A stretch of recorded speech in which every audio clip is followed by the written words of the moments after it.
guys, this is Ram. Welcome to our material procedural series using Blender nodes. So in today's video we're going to make this cool looking diamond shaped material totally in Blender using Blender nodes. Okay, so this material can be used wherever you want. You can use as a leather, okay, if you want, but it's totally up to you. Okay, so with that being said, let's get started to our tutorial guys.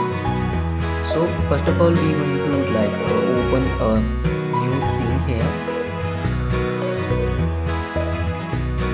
So normal our scene going to open here, and we're going to delete our default cube here.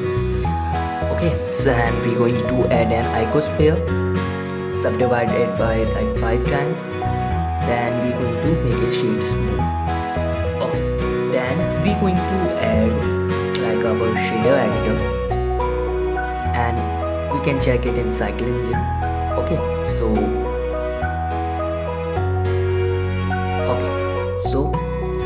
we're going to add a new principal BSDF material. We get it by the font, name it whatever you want, and today's I'm just naming it as a drill material. Okay, then we're going to add and color ramp, so make it metallic. Then we're going to add a color, so we're going to search for a color ramp.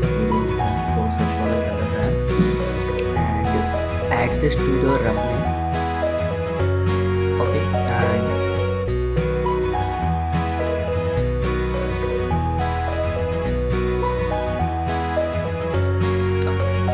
we're going to add this to the roughness, and after that we're going to search for a Voronoi texture.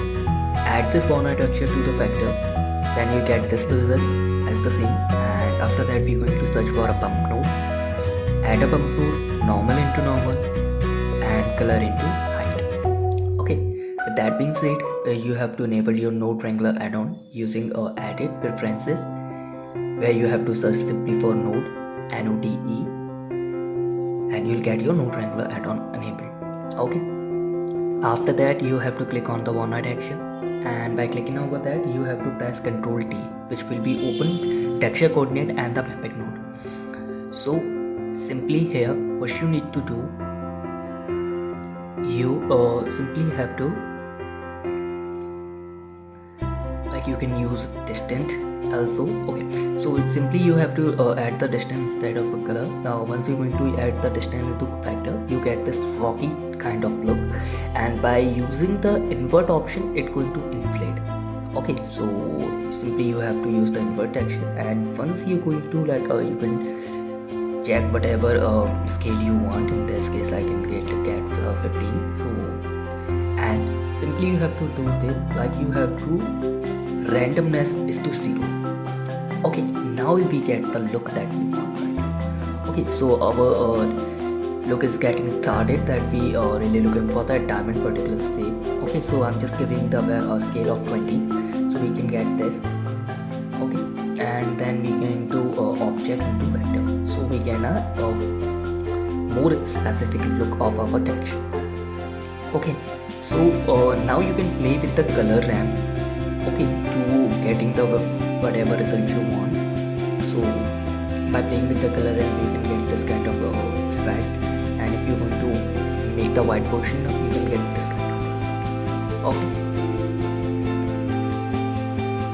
so and you can do one thing, you can by linear you can make it to B-spline. Okay, it will refine the look that you're looking for. So make the white portion up and down. Okay, totally down you'll get this look, and black portion up you'll get this specific look. Okay, so right now it's looking like an invert. So for that you just simply have to click on the invert button. It will just make our texture pop. Okay, so just click on the invert. Right now you can see our texture is going to pop up. Okay, so this is how you can make this texture using Blender guys. Okay, so you can use whatever, you can use a motion shader, whatever you think you want, you can play with your creativity. So thank you for watching guys. For this being said, talk to you in another video. Have a nice day.